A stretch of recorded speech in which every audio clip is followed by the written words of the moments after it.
everybody for being here. Yeah, great first signing day. Probably, in a way, a little bit relieved, to get it past us here. It's been fun though. It's the balance and the challenges that we face from, first playing in the Big 12 championship game a couple of weeks ago, losing a week of recruiting. And then also, getting ready for this recruiting class, preparing for the Rose Bowl here, these last few weeks it's been a great challenge. But I really, really proud of our staff, the way that we handled the entire time. There was a lot of organizational aspects that we had to, forecast a little bit, trying to predict what was going to happen, how this was going to affect, how the early signing day was going to affect these prospects, how the early signing period was going to make a difference in our bowl prep, and I think our group did a great job of it.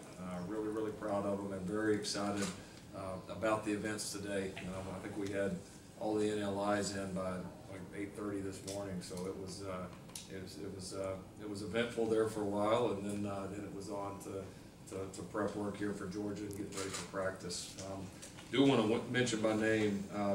I think our recruiting staff this year did a great job. I think we've really come a long ways as far as the different ways that we're reaching recruits, the different creative ways that we're showing off OU football, and I think everybody saw today the way that we were able to announce these guys was really, really special, and it shows you that there's, again, a little bit something different about Oklahoma and something a little bit extra special. But Annie Hansen, Drew Hill, Eric Stryker, Cole Smith, Zach Heffley, Courtney Harris, and Caroline McMurray have been great, and a lot of that staff has been new, and I've been really impressed with how well they've worked and meshed together, and we've got a really, really good thing going there, along with our assistant coaches. It was just a complete team effort.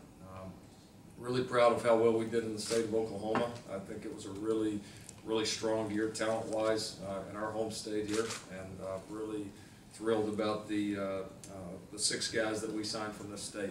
I think all got a chance to be impact players, big-time players that I know will represent our home state well. And then, we had our typical good run in Texas, along with some other prospects from all over the country. So I feel like we addressed a lot of great needs, and we're off to a great start. The fun thing now is there's still going to be a lot to go. We've still got several other guys that we absolutely expect to sign. I think January will be a good month for the Sooners, as will February. And so we're going to let the dust settle here a little bit, see where we end up after this first one, see what prospects are still available out there. We'll make some decisions here in the coming days before we release our guys here for Christmas break, and then hopefully after 2 more ball games we'll get out there and get this thing wrapped up. Megan, how much